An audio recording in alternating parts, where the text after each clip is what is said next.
वनपर्व भाग 56 नलोपाख्यान पर्व पुढे चालू.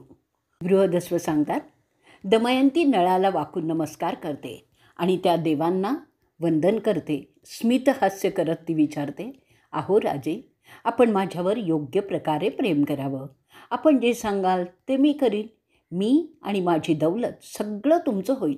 कृपया आपण माझ्यावर पूर्ण विश्वासाने प्रेम करावं. त्या राजहंसांची वाणी माझ्या हृदयात मला जाळतीये. तुम्हाला भेटण्याची एक तऱ्हा म्हणून माझ्या पित्याने हा स्वयंवराचा घाट घातलेला होता. तुम्ही जर माझा अभेर केला तर मला विष प्राशन करून किंवा पाण्यात बुडून मरण्याशिवाय दुसरा काहीही मार्ग उरणार नाही. कारण मी फक्त तुमच्यासाठीच आहे. असं विदर्भाच्या राजकन्येचं आकुलतीने काढलेले उद्गार ऐकल्यावर नळ तिला विचारतो, अहो दमयंती, मी तर एक मर्त्य मानव आहे. तुम्हाला हे देव मागणी घालतायत. त्यांना सोडून आपण मला वरण्याची गोष्ट करता हे बरोबर आहे का? ते महात्मे आहेत, जगाचे नियंते आहेत आणि त्यांच्या तुलनेने मी कप पदार्थ क्षुद्र मानव आहे.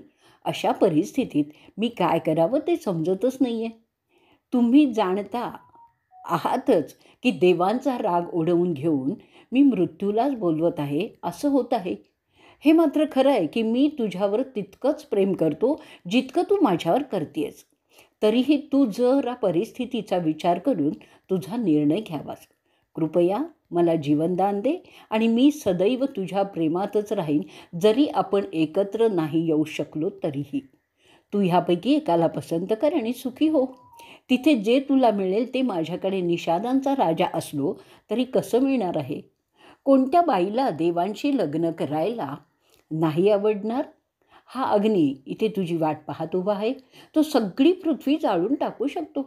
हा यम तुझी प्रतीक्षा करत आहे. तो तर प्रत्यक्ष मृत्यूदेवच आहे. त्याच्या गदेच्या भयांनी लोक पाप करण्यापासून दूर राहतात. आणि हे तर साक्षात महेंद्र आहेत, देवांचे राजे. त्यांना जर वरलंस तर तुझ्या सुखाचा कधीच अंत होणार नाही. त्यांनी अनेक दैत्य दानव ठार मारलेले आहेत. हे कोणी नको असतील तर हा लोकपालातला शेवटचा वरुण देव आहे, पाऊस पाण्याचा देव आहे. त्याच्याशी लग्न केलंस तर तुझ्या पित्याच्या राज्यात कधीही अवकाळ येणार नाही. माझा हा प्रेमाचा सल्ला आहे, तो तू स्वीकार कर आणि कायमची सुखी हो. ते नळाचं बोलणं ऐकल्यानंतर डोळ्यात दमयंतीच्या अश्रू डबडबून येतात.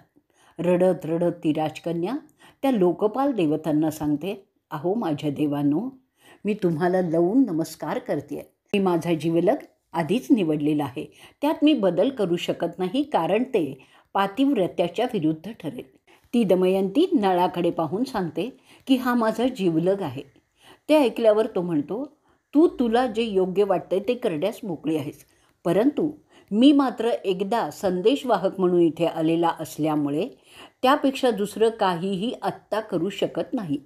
तर प्राप्त परिस्थितीत तुला मी स्वीकारलं तर ते पुण्याला धरून होणार नाही. ते ऐकल्यानंतर ती राजकन्या नळाला सांगते, तुमचं म्हणणं रास्त आहे. आपण स्वयंवराच्या वेळी भेटू. तिथे मी तुम्हाला वरमाला घालीन. त्यामुळे तुम्हाला कोणताही दोष लागणार नाही. आत्ता तुम्ही संदेशवाहक आहात ते मी समजू शकते आणि मलासुद्धा आपल्या लग्नाला कोणताही दोष लागू नये असंच वाटतंय. तिथे तुम्ही ह्या सगळ्या लोकपाल देवांसह या. तिथे त्यांच्या समक्षच मी तुम्हाला माझे पती म्हणून जाहीर करेन. बृहदस्व पुढे सांगतात, ते झाल्यानंतर नळ संदेशवाहकाच्या जबाबदारीतून मुक्त होतो आणि आपल्या निवासस्थानी जातो. तिथे हे देवसुद्धा राहण्यास आलेले असतात. ते नळाला विचारतात, तिथे काय झालं? तू त्या रूपगर्वितेला भेटलास का? ती काय बोलली? ती आमच्याबद्दल काय बोलत होती? अरे पुण्यवंत राजा, आम्हाला सगळं काही सांग. मग नळ त्यांना सांगतो, आपण दिलेल्या संदेशाचं मी व्यवस्थितपणे तिथे देण्याचं काम केलेलं आहे. त्यासाठी तुमच्या मायावी क्षमतेमुळे मी त्या आलिशान महालात विनाविरोध गेलो. मी तिथे गेलो ते तिथे असलेल्या कोणाही सेवकांना दिसलो पण नाही. फक्त ती आणि तिच्या सख्या तेवढ्या मला पाहू शकत होत्या. मला पाहून त्या आश्चर्यचकित झाल्या, कारण त्या महालात कोणालाही शिरणं अशक्यच होतं. तिथे त्यांच्याजवळ गेल्यावर मी तुमचा निरोप तिला सांगितला. ती राजकन्या फक्त माझ्याकडे एकटक पाहत होती. तिने मात्र आपल्याला वरमाळा घालणार नाही असं सांगितलं आणि ती म्हणाली की तिने तिचा पती आधीच ठरवून ठेवलेला आहे. त्यानंतर ती मला म्हणाली, त्यांनासुद्धा स्वयंवराला येण्यास सांगा. तिथे मी तुम्हाला सगळ्यांच्या समक्ष वरमाळा घालून माझं मन सांगेन. मी तिला असंही सांगितलं आहे की ते साक्षात देव आहेत, तेव्हा त्यांना सोडून मला एका मर्त्य माणसाला तू का निवडत आहेस? त्यावर ती म्हणाली, मी पतिव्रत आहे. एकाच पतीशी मी लग्न करू शकते आणि ज्या अर्थी मी तुम्हाला आधीच वरलेला आहे आणि आता तो निर्णय देवांसाठी सुद्धा मी एक पतिव्रता बदलणार नाही. एवढं बोलून तिने आपल्या सगळ्यांना लावून नमस्कार केला. आपले आशीर्वाद तिला सुखी संसारासाठी मिळावेत अशी प्रार्थनाही केली. असं सांगून शेवटी राजा नळ त्या लोकपाल देवांना सांगतो, ह्या उपर आपण जे कराल तेच खरं असेल. अशा रीतीने वनपर्वातील नलोपाख्यान पर्वाचा 56वा भाग इथे संपलेला आहे. वनपर्व भाग 57वा नलोपाख्यान पर्व पुढे चालू. बृहदस्व ऋषी पुढे सांगतायत, त्यानंतर एका शुभ दिवशी राजा भीम शुभ काळ पाहून आपल्या मुलीचं स्वयंवर आयोजित करतो. राजा सगळ्या इतर इच्छुक राजांना त्यासाठी आमंत्रण देतो. त्याप्रमाणे मोठे मोठे शूरवीर, महारथी, बलवान राजे त्या प्रसंगी येतात. जो तो दमयंतीचा हात मिळवण्यासाठी उत्सुकच असतो. सोन्याचे खांब असलेल्या त्या दिमागदार सुशोभित दरबारात राजा भीम त्याच्या सौभाग्यकांक्षिणी कन्येला घेऊन येतो. तिथे अनेक राजे त्यांचे उत्तम कपडे, दागिने, हार वगैरे घातलेले तिथे दमयंतीची काय इच्छा आहे ते अजमावण्यासाठी प्रतीक्षा करत त्यांच्या उंची आसनावर बसलेले होते. तो राजांचा मेळा असा होता की आकाशातील तारका जणू काही पृथ्वीवर उतरलेल्या आहेत. जसजशी वेळ जवळ आली आणि मुहूर्त झाला तशी ती राजकन्या आपल्या नाजूक हातात वरमाळा घेऊन तिथे आली. सगळ्यांच्याच नजरा तिच्यावर खिळलेल्या होत्या. तिथे भीमाला 5 एकसारखे दिसणारे राजे दिसतात. त्याला आश्चर्य वाटतं. ते 5 जण अगदी सारखे दिसणारे पाहून तिलाही अचंबा वाटला. सगळेच नळासारखे होते. त्यातील खरा नळ कोण हा प्रश्न तिला आता पडला. तिला त्यात काहीच फरक आढळेना. तिच्या खऱ्या प्रेमाची खरं तर आता ती परीक्षाच होती. आता त्यातील खरा नळ कसा शोधायचा ते मात्र तिला समजेना. देवांनी तिला ह्या तिच्या पातिव्रत्याच्या सत्व परीक्षेलाच जणू काही बसवलं होतं.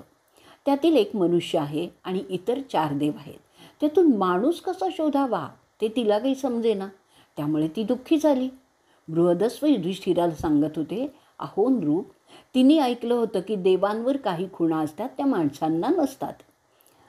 तेव्हा त्या खुणांच्या मदतीने ती तिचा जिवलग शोधून काढणार असते. त्या विचारात असताना तिला असं वाटतं की आपण ह्या देवांनाच त्यांची ओळख सांगायला लावू. ते खोटं बोलू शकत नाहीत. ती राजकन्या त्या एकसारख्या दिसणाऱ्या 5 एकत्र बाजूला येण्यास विनंती करते. ती अबला थरथरत त्यांना हात जोडून विचारते, मी राजहंसाची भाषा समजू शकते. त्यांच्या सांगण्यावरून मी माझा पती निवडलेला आहे. तेव्हा म्हणून जर आपण साक्षात लोकपाल आहात, आपण खोटं बोलू शकत नाही. म्हणून कृपया मला सांगा, तुमच्यातील खरा मनुष्य नळ राजा कोण आहे? माझं लग्न नळाशीच होण्याचं विधात्यानेच ठरवलेलं असल्यामुळे मला त्यात आपण लोकपाल आहात तरी मदत करा. माझ्यासाठी कृपया अहो स्वर्गीय देवांनो, तुम्ही तुमचं खरं रूप दाखवा, म्हणजेच मला माझा नळ मिळेल. ते ऐकल्यानंतर त्या 4 लोकपाल देवतांना तिची दया येते आणि ते त्यांचं खरं रूप धारण करतात. त्यामुळे खरा नळ तिला दिसतो. त्यांच्या कपाळावर घाम नसतो आणि त्यांच्या डोळ्यांच्या पापण्यांची उघडझाप होत नसते, जशा माणसांच्या डोळ्यांच्या पापण्यांची होत असते. त्यांचे गळ्यातील हार न कोमजणाऱ्या फुलांचे होते. ते जमिनीवर अधांतरी उभे होते, कारण पृथ्वीचं आकर्षण त्या देवांना लागत नाही. खरा निषाद माणूस असल्यामुळे जमिनीवर उभा होता. त्याच्या गळ्यातील माळा उष्णतेमुळे थोड्याशा कोमेजलेल्या होत्या. त्याच्या डोळ्यांच्या पापण्यांची उघडझाप होत असते. ते पाहून दमयंती खऱ्या नळाला ओळखते आणि त्याच्या गळ्यात ती वरमाळा घालते. ते पाहिल्यावर आकाशातून आनंदाच्या आरोळ्या ऐकू येतात. ऋषी, मुनी, देव सगळेच त्या लग्नाचं कौतुक करायला लागतात. वीरसेनेचा मुलगा आनंदाने आपल्या पत्नीला मिठी मारतो आणि म्हणतो, तू तुझ्या प्रेमाखातर देव सोडून एका माणसाला निवडलेला आहेस. मी तुझा पती नेहमी तुझ्या आज्ञेत असेन. तो भावनेच्या भरात तिला आश्वासन देतो की जोवर ह्या देहात जीव आहे तोवर मी फक्त तुझा आणि तुझाच राहीन. तीसुद्धा त्याला तसंच आश्वासन देते. पुढे अरे युधिष्ठिरा, तसं आश्वासन देण्याची प्रथा प्रत्येक लग्नात सुरू होते. अशा रीतीने त्यांचं लग्न त्यांच्या मर्जीने होतं. त्यांच्या प्रीतीच्या परीक्षेत ते दोघंही उत्तीर्ण होतात. त्यामुळे ते 4 देव त्या जोडप्यांवर संतुष्ट होतात. ते नळाला 8 वर मागायला सांगतात. इंद्र आशीर्वाद देतो की जेव्हा नळ यज्ञ करील तेव्हा त्याला इंद्राचं दर्शन होईल आणि मृत्यूनंतर तो स्वर्गात जाईल. आता हुताशनी म्हणजे अग्निदेव म्हणतो, जेव्हा नळ त्याची आठवण करील तेव्हा तो देव त्याला मदत करण्यासाठी उपस्थित होईल. जेव्हा त्याला हवा असेल तेव्हा त्याचा प्रकाश त्याला मिळेल. यम त्याला पुण्यवंत राहण्याचा आशीर्वाद देतो आणि त्याला स्वर्गीय रुचींचा अनुभव मिळेल. वरुण देव बोलतो, तो जेव्हा त्याची इच्छा करेल तेव्हा तो त्याला मिळेल आणि स्वर्गीय माला त्याला मिळतील. अशा रीतीने प्रत्येक देव 2 वर त्याला देतात. त्यानंतर आनंदात ते देव आपल्या ठिकाणी निघून जातात. अशा रीतीने सगळे आमंत्रित राजेसुद्धा गेल्यावर राजा भीम त्याच्या मुलीचा विवाह यथासांग विधीपूर्वक करतो. त्यानंतर काही दिवस ते तिथेच रिवाजानुसार राहतात आणि नंतर आपल्या घरी त्याच्या सासऱ्याची परवानगी घेऊन निघतात. अंतीशी लग्न झाल्यामुळे आनंदातच ते दोघेही आपलं वैवाहिक जीवन सुरू करतात. त्यांच्या आनंदाला पारावार राहतच नाही. तो सत्वशील राजा आपल्या राज्यात न्यायाने राज्य करीत असतो. योग्य समयी जसं नहुषाच्या मुलांनी ययातीने अश्वमेध यज्ञ केला तसा हा सुद्धा करतो. त्याशिवाय इतर अनेक यज्ञसुद्धा करतो. ब्राह्मणांना भेटी आणि दान करतो. देव जसे उपवनात अप्सरांच्या बरोबर आनंद करतात तसंच नळाने आपल्या पत्नीबरोबर खूप मजा केली. त्यांना यथावकाश एक पुत्र होतो. त्याचं नाव ते इंद्रसेन असं ठेवतात. अशा रीतीने त्या काळातील रिवाजानुसार यज्ञ करत आणि प्रजेचं सुख पाहत तो राजा सुखसमृद्धीने युक्त असं जीवन जगत होता. अशा रीतीने वनपर्वातील नलोपाख्यान पर्वाचा 57वा भाग इथे संपलेला आहे. वनपर्व भाग 58वा नलोपाख्यान पर्व पुढे चालू. बृहदस्व ऋषी पुढे सांगतात, जेव्हा ते 4 लोकपाल भीमाच्या मुलीच्या लग्नानंतर आपल्या स्वर्गात येत होते तेव्हा ते द्वापार आणि कली त्यांच्याकडे येत असलेले त्यांना दिसतात. त्यांना पाहून शक्र त्यांना विचारतो, आपण दोघे कुठे निघाला आहात? ते दोघे सांगतात, आम्ही भीमाच्या मुलीच्या स्वयंवराला जात आहेत. ते ऐकून शक्र त्यांना सांगतो की तो तर आत्ताच झाला आणि त्या मुलींनी नळाला निवडलं. त्यानंतर जे घडलं ते सगळं ते त्या दोघांना सांगतात. कलीला समजतं की दमयंतीने एका मनुष्याला देव सोडून निवडलं ते काही कलीला आवडत नाही. जो मद आणि मत्सराचा काळ असा कली एकदम फडकतो. ते ऐकून इंद्र त्याला सांगतो, तो विवाह त्या 4ही लोकपालांच्या संमतीने संपन्न झालेला आहे. त्यात वाईट वाटण्यासारखं काहीही नाही. ते ऐकूनही कलीचा राग काही कमी होत नाही. तो म्हणतो, देवांच्या पुढे या माणसाला निवडलं हे तर अयोग्यच झालेलं आहे. त्या माणसाला फार मोठं नुकसान भोगावं लागलं पाहिजे. अरे पण तो विवाह आमच्या संमतीने झाला आहे. त्याचं कारण दमयंतीचं नळावर खरंच प्रेम आहे. म्हणून तो विषय तुझ्या मनातून काढून टाक. असे ते 4 देव कलीला समजवण्याचा प्रयत्न करतात. इंद्र कलीला सांगतो, अरे तो राजा सत्वशील व्रतस्थ असा आहे. तो सगळ्या देवांचे यज्ञ यथासांग पार पाडत असतो. कुठेही तक्रार करायला वावही नाही. त्याचा वेदांचा आणि पुराणांचा अभ्यास झालेला आहे. तो त्याचं प्रजाहिताचं कार्य प्रामाणिकपणे करत आहे. तो सर्व प्राणीमात्रांसाठी चांगला आहे. त्याचं कार्य असं आहे की तो साक्षात मानवी लोकपाल झालेला आहे. त्याला आम्ही आशीर्वाद दिलेले आहेत. त्यामुळे तो त्याचं वैराग्यपूर्ण सत्वशील पुण्यप्रत जीवन जगत आहे. त्याचा आत्मा चिरशांतीतच असतो. तो संयमी आहे. जो कोणी अशा खऱ्या राजाला त्रास देण्याच्या गोष्टी करील तोच मोठ्या अडचणीत सापडू शकतो. म्हणून अरे कली, तू तो अविचार सोडून दे, नाहीतर तूच तळ नसलेल्या महानरकात जाऊन पडशील. असं बोलून ते 4 लोकपाल त्यांच्या ठिकाणी निघून जातात. परंतु कलीचा राग काही शमलेला नसतो. तो द्वापाराला सांगतो, मला हे सगळं आवडलेलं नाही आहे.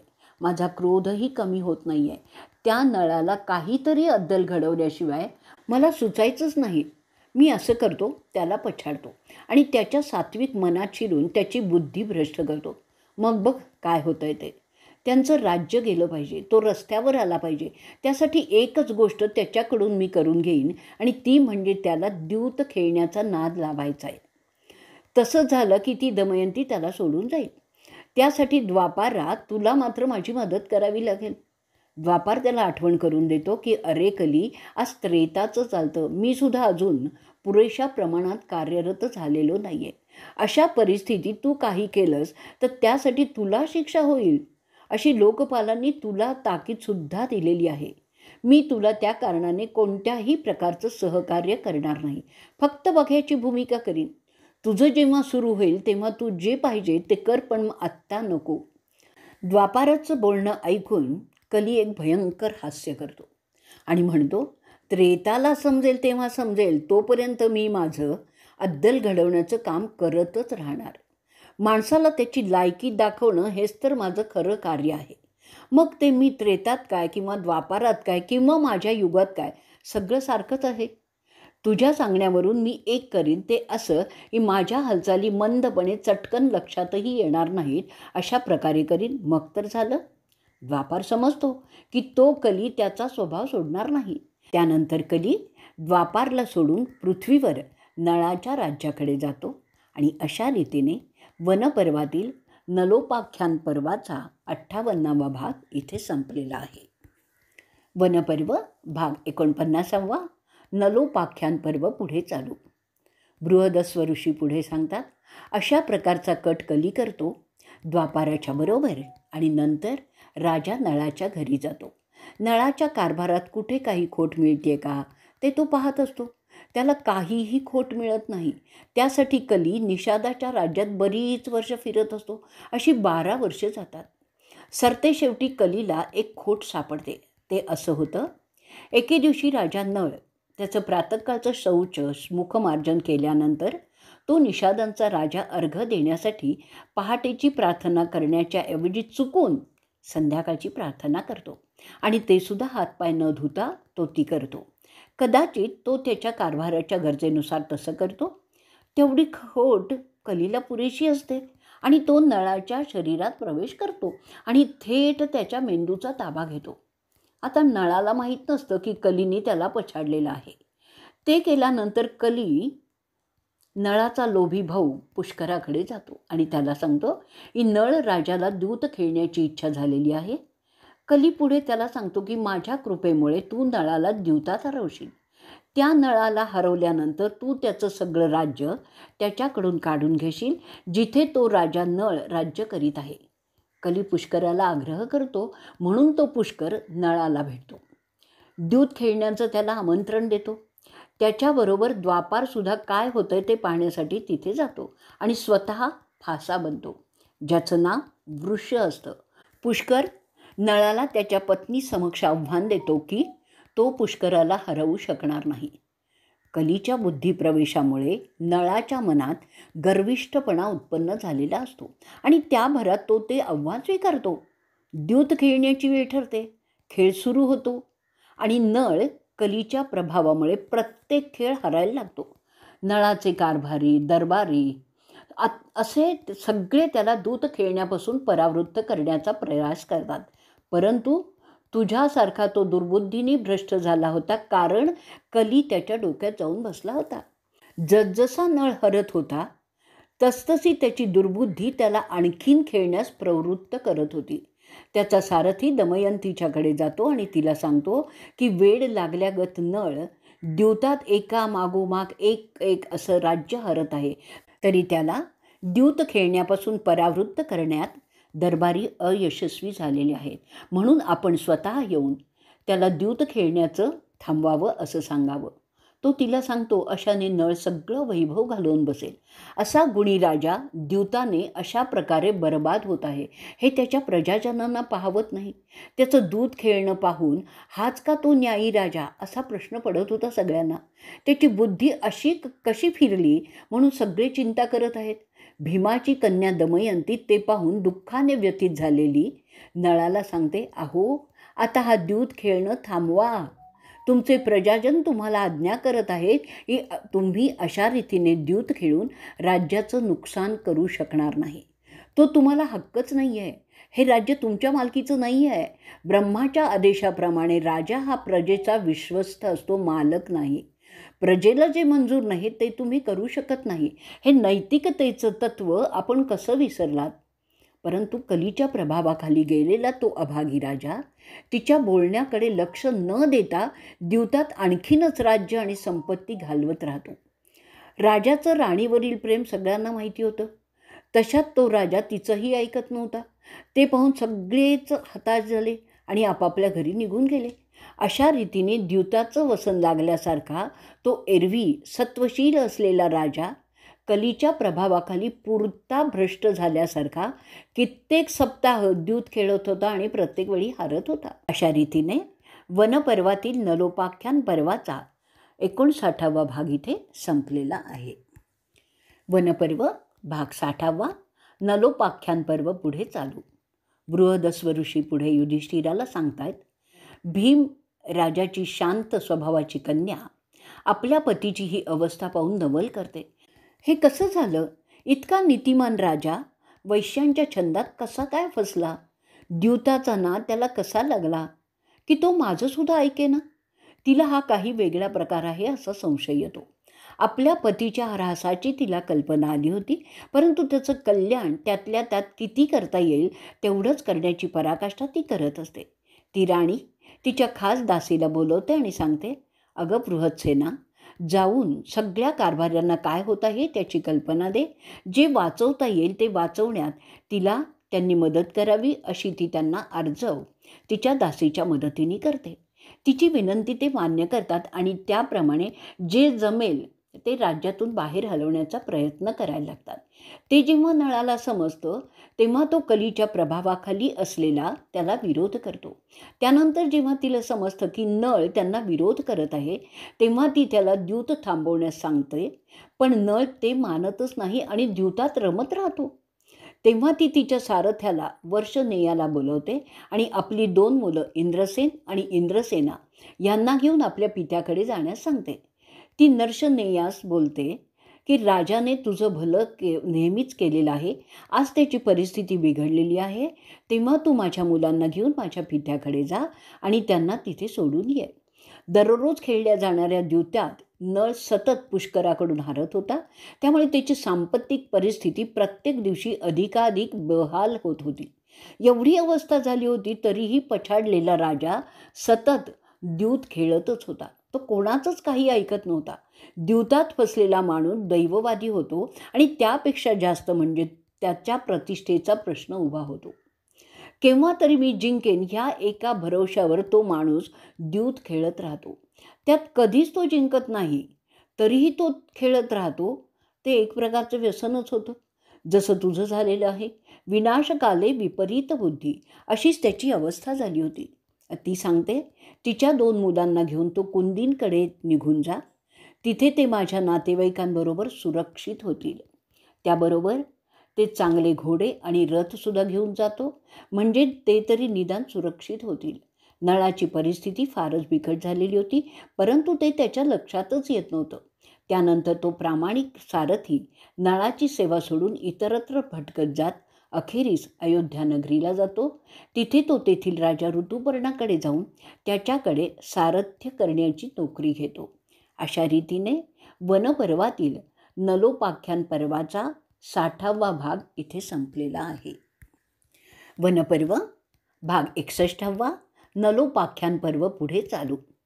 बृहदस्व ऋषी पुढे सांगत असतात युधिष्ठिराला नळाची कथा.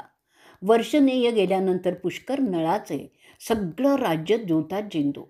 आता तो कलीच्या मदतीने जिंकणारा पुष्कर त्याला विचारतो, बोल नळा, आता तुझ्याकडे काय उरलं आहे जे तू पणात लावू शकतोस? द्यूताचा खेळ असाच चालू द्यावा, पण असं काय मोलाचं तू पणाला लावणार आहे ते सांग. नंतर आठवण झाल्यासारखं करून पुष्कर म्हणतो, तुझी पत्नी आहे ती लावतोस का? त्याचं बोलणं आणि त्याबरोबरच छद्मी हास्य यामुळे नळाला वाटतं की त्याचं हृदय फाटतंय की काय. पुष्कराकडे खिन्नपणे पाहत आपल्या अंगावरील सगळे दागिने आणि उंची वस्त्र तो उतरवून देतो. केवळ अंगावरील एका वस्त्राने तो सगळ्या मित्रांचा निरोप घेऊन तिथूनच निघतो. त्याच्या मागून त्याची पत्नीसुद्धा एका वस्त्राने निघते. नगराबाहेर ते येतात आणि तिथे ते 3 रात्री वनात राहतात. तिथे नव्याने झालेला राजा नगरात हुकूम काढतो की जर कोणी नळाला मदत केली तर त्या माणसाला देहदंड दिला जाईल. असं झाल्यामुळे राज्यातील कोणीही त्या जोडप्याला मदत करू शकेना. प्रजेला चांगलंच माहिती होतं की पुष्कर नळाचा किती द्वेष करत होता. त्यामुळे ते नळापासून दूर राहू लागले. लोक त्यांना टाळू लागले. नळ केवळ पाण्यावर तिथे नगराबाहेर 3 दिवस होता. त्याच्याबरोबर त्याची पत्नी दमयंतीसुद्धा तसंच पाण्यावरच होती. अशा रीतीने काही दिवस ते दोघे वनात राहत होते. अर्धपोटी काही कंदमुळे आणि रानातील फळं खाऊन ते राहत होते. एके दिवशी नळाला काही सोनेरी पिसे असलेले पक्षी त्या वनात दिसतात. राजा भुकेलेला होता. त्याच्या मनात विचार येतो की आज तो ते पक्षी मारून चांगलं पौष्टिक खाणं खाऊ शकू. त्याशिवाय त्या पिसाच्या रूपाने थोडी संपत्तीसुद्धा प्राप्त होईल. तो त्या पक्ष्यांना पकडण्यासाठी त्याचं एकमेव वस्त्र काढून ते त्या पक्ष्यांच्या थव्यावर पसरून टाकतो. त्याबरोबर ते पक्षी एकत्रितपणे उडतात आणि ते त्या वस्त्राला घेऊनच आकाशात जातात. तिथून ते सगळे पक्षी त्याला नागडा खाली मान घातलेली पाहतात. आता ते पक्षी एकाच आवाजात बोलतात, अरे नळराजा, आम्ही त्या द्यूताच्या फाशांसारखेच आहोत. जे उरलं होतं ते सुद्धा आम्ही काढून घेतलं. आता आपलं सर्वस्व गेलेलं आहे आणि आपण अक्षरशः नागडे झालेलो आहोत हे समजल्यावर तो निष्पाप राजा आपल्या पत्नीला सांगतो, अहो निष्पाप दमयंती, मला माहीत नाही कोणाच्या रुष्ट होण्यामुळे माझ्यावर हा प्रसंग उतरलेला आहे. माझ्या अशा अवस्थेत मी तुझ्यासाठी काहीही करू शकत नाही. मी स्वतः उपाशी असून त्या विवंचनेतच आहे. पुष्करच्या आदेशामुळे कोणीही आपल्याला मदतसुद्धा करण्यास पुढे येत नाही आहे. ते माझं उरलं सुरलं कपडेसुद्धा ते घेऊन गेलेत. अशा परिस्थितीत मी माझा विवेक हरवून बसलेलो आहे. काय करावं काय करू नये याचासुद्धा मी विचार करू शकत नाही आहे. मी पूर्णपणे हतबल झालेलो आहे. मी तुझा पती आहे म्हणून मी तुला काही सांगू इच्छितो. ते जर तू ऐकणार आहेस का? मी जे सांगणार आहे ते तुझ्या भल्यासाठीच आहे. इथून बरेच रस्ते दक्षिणेकडे जातात. ते अवंती नगरातून पुढे जातात. त्यानंतर रिक्षवत डोंगर लागतो. त्यानंतर तो भला मोठा पर्वत सुरू होतो ज्याला विंध्य असं म्हणतात. तिथून पयस्विनी नदी वाहते जी शेवटी पश्चिम समुद्राला मिळते. त्यांच्या पलीकडे संन्याशांचे आश्रम लागतात. त्या ठिकाणच्या वनात फळं आणि कंदमुळे भरपूर मिळतात. तो रस्ता पुढे विदर्भात जातो. त्यानंतर कोसल देश लागतो. त्याच्या दक्षिणेला जो प्रदेश आहे त्याला दक्षिणावर्त असं म्हणतात. नळ भीमाच्या कन्येत ते सांगत असतो. नळ ते पुन्हा पुन्हा तिला सांगत होता. दुःखाच्या प्रभावात तो वेडापिसाच झालेला होता. त्याला अश्रू अवरेनासे झाले होते. दमयंती आपल्या पतीची ती अवस्था समजून त्याला धीर देण्याच्या उद्देशाने म्हणते, तुमची ही अवस्था पाहून माझे हातपाय कापतायत. मला काय बोलू आणि काय नको हे समजतच नाही आहे. तुमची संपत्ती आणि राज्य दोन्हीही तुम्ही घालवलेलं आहे. तुमची इच्छा आहे की मी तुम्हाला सोडून माझ्या पित्याकडे जावं, पण अशा स्थितीत तुम्हाला जंगलात सोडून मी जाणार नाही. उपवास आणि विवस्त्रता याने आपण बधीर झालेला आहात. त्यानेच आपलं अवसान केलेलं आहे. अशा अवस्थेत आपण माझ्या भल्याचा विचार करता. आपल्याला आपल्या पूर्वीच्या वैभवाची आठवण येत असणारच. मी तुम्हाला सोडून कुठेही जाणार नाही. दुःखाच्या वेळी खऱ्या बायकोची नवऱ्याला गरज असते. जे काही भोगायचं आहे ते आपण दोघं मिळून बघू. खरी पत्नी ही पुरुषांच्या अनेक विकारांवर उपाय असते. जेव्हा कोणी नसतं तेव्हा पत्नी असते. म्हणून मी तुम्हाला सोडून जाणार नाही. तसा कोणताही प्रस्ताव तुम्ही माझ्यासमोर मांडूच नका. कृपया. मी मेले तरच तुम्हाला मी सोडून जाईन, एरवी नाही. जर तुम्हाला मी जावं माझ्या पित्याकडे असं वाटलं म्हणून मला त्या वाटांची माहिती आपण सांगत होतात. आपण तर माझे देव आहात असं बोलून की मी तुम्हाला सोडून जावं. तुम्ही मला दुःखी करत आहात. जर जायचंच असेल तर आपण दोघं एकत्र भटकत भटकत त्या मार्गाने विदर्भात जाऊ. तिथे राजा माझे पिता तुमचं स्वागतच करतील. तिथे आपण सुखाने राहू. आपली मुलं आधीच तिथे सुखरूप पोचलेली आहेत. अशा रीतीने वनपर्वातील नलोपाख्यान पर्वाचा 61वा भाग इथे संपलेला आहे. वनपर्व भाग 62वा नलोपाख्यान पर्व पुढे चालू. नळ तिला म्हणतो, तुझ्या पित्याचं राज्य हे माझ्या राज्यासारखेच आहे मला, पण मी अशा परिस्थितीत त्यांच्याकडे कसा जाऊ? एकेकाळी मी तिथे माझ्या वैभवाच्या अवस्थेत गेलो होतो. मला तिथे जाण्यास शरम वाटते. त्यांनी मला जर काही प्रश्न विचारले तर मी त्यांना काय सांगणार आहे. अशामुळे तुझं दुःख वाढवल्याचं पातक मात्र माझ्या माथी लागेल. बृहदस्व ऋषी पुढे सांगतात. असं पुन्हा पुन्हा सांगून तो अर्धवस्त्र नेसलेला त्याच्या बायकोची कशीबशी समजूत काढतो. असेच ते अर्धपोटी आणि अर्धवस्त्री भटकत भटकत एका छपरीकडे पोचतात. तिथे त्या छपरीच्या सावलीत तो राजा जमिनीवर बसतो. त्याच्याबरोबर विदर्भाची राजकन्यासुद्धा बसते. त्या दोघांच्या अंगावर एकच वस्त्र असतं. मळलेलं आणि फाटलेले कपडे असेच असतात. थकलेले आणि जास्त करून उपासामुळे ग्लानी आलेले ते तिथे त्या छपरीत गाढ झोपतात. काळजीने आणि आपल्या जीवलगांचे आपल्या मूर्खपणामुळे होणारे हाल त्यांना जाचत असतात. त्यामुळे त्यांना धड झोपसुद्धा नीटपणे येत नाही. नळ त्याच्या मूर्खपणाचाच विचार करत असतो. आपण असं का केलं? कशामुळे मला विपरीत बुद्धी अशी झाली? असे विचार त्याच्या मनात येत राहतात. अशा परिस्थितीत मरण हा चांगला उपाय असेल का? आपण आपल्या पत्नीला सोडून गेलो तर तिचं काय होईल? असे विचार त्याला सतावत होते. माझ्यामुळे दमयंतीला हे सगळं भोगावं लागत आहे. म्हणजे मीच तिचा अपराधी आहे. त्यासाठी मी कोणती शिक्षा स्वतःला केली पाहिजे? तो सतत अशा प्रकारे विचार करत राहतो. मी जर तिला अशा परिस्थितीत सोडून गेलो तर कदाचित ते जीव देईल आणि त्याचं पातक पुन्हा माझ्या पदरी पडेल. त्याचं प्रायश्चित्त काय करणार? अशा विचाराने तो सतत अस्वस्थ होत असेल. शेवटी तो ठरवतो की दमयंतीला जर मी सोडून गेलो तर तिला कोणीतरी वाचवेल. परंतु जोवर मी तिच्यासोबत आहे तोवर तिला कुणीही मदत करणार नाही, कारण हा दुर्दैवी भोग माझा आहे. ती विनाकारण त्याच्यात ओढली गेलेली आहे. असं ठरवून कलीच्या प्रभावाखाली असलेला नळ तिथून निघण्याचं निश्चित करतो. परंतु ते दोघेही एकाच वस्त्रात असल्यामुळे त्यांना वेगळा होता येत नाही. ते वस्त्र कसं कापायचं त्याचा विचार करत असताना त्याला त्या छपरीत एक चांगली तलवार पडलेली दिसते. त्या तलवारीने तो त्या कपड्याचे 2 तुकडे करतो आणि स्वतःला तिच्यापासून वेगळं करतो. ती तलवार तिथेच फेकून तो निघून जातो. परंतु आपल्या जीवलगाला असं एकटं सोडून जाण्यात त्याच्या मनाची तयारी होत नाही. तो पुन्हा त्या छपरीकडे परततो. तिला तसं झोपलेलं पाहून तो रडायला लागतो. नळ तिच्याकडे पाहत विचार करत असतो, जेव्हा दमयंती जागी होईल, उठून बसल्यावर पाहिल की मी जवळपास नाही तर तिची काय अवस्था होईल? जिने देव माझ्यासाठी नाकारले तिला मी असं सोडण्याचं कसं ठरवलं? त्या विचाराने तो अधिकच त्रस्त झाला. ती एकटी आहे हे तिला समजलं तर ती माझ्याबद्दल काय विचार करेल? जी तिचं सगळं वैभव सोडून माझ्याकडे आली आणि मी नालायकासारखा तिला सोडून देण्याचा विचार करतो. लानत आहे माझ्यावर. एकटी ती कशी या जंगलात भटकत राहील जिथे हिंस्त्र श्वापदांचा वावर आहे? त्याशिवाय इतर धोकेसुद्धा असताना कोणीतरी तिला जवळ पाहिजे. जिच्या भोवती असंख्य दासींचा गराडा असायचा तिची अशी अवस्था माझ्यामुळेच झालेली असताना मी मात्र स्वार्थीपणे तिची माझ्यावरील जबाबदारी झटकून टाकण्याचा विचार केला. माझ्या नीचपणाची हद्दच झाली. असे विचार आता त्याला सतवायला लागले. सगळे आदित्य आणि वसू आणि अश्विनीद्वय मरुतांच्याबरोबर तिचं संरक्षण करोत अशी नळ प्रार्थना करतो आणि तो पुन्हा तिथून जातो. पण पुन्हा तिथे परत येतो. कली त्याला दमयंतीपासून दूर ढकलत असताना नळाचं पुण्य त्याला पुन्हा पुन्हा त्या छपरीकडे खेचून आणत होतं. अशी जुगलबंदी कली आणि नळाच्या पुण्यप्रभावांची होत होती. कली त्याच्या दुर्बुद्धी वाढवण्याचा प्रयास करीत असताना नळाचं पुण्य त्याचा विवेक शाबूत ठेवण्याचा प्रयत्न करत होतो.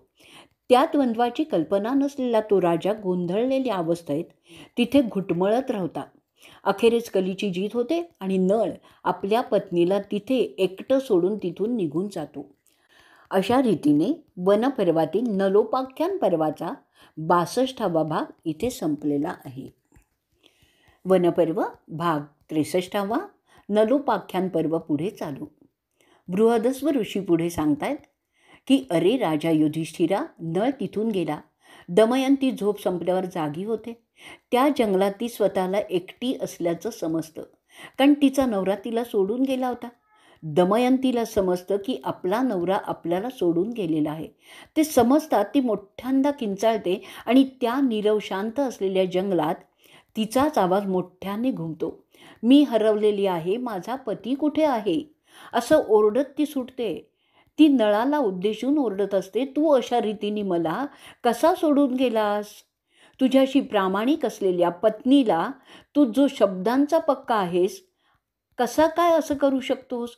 तुला सगळ्यांनी दगा दिल्यानंतर सुद्धा जी तुझ्याशी एकनिष्ठ राहिलेली आहे, तिला तू असं कसं करू शकतोस?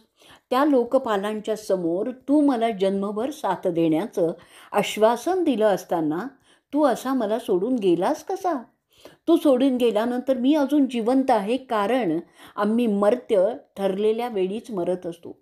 दमयंती जोरजोराने ओरडून बोलते, आता गंमत नको, मला हे सहन होत नाही आहे. तू जिथे लपला असशील तिथून बाहेर ये.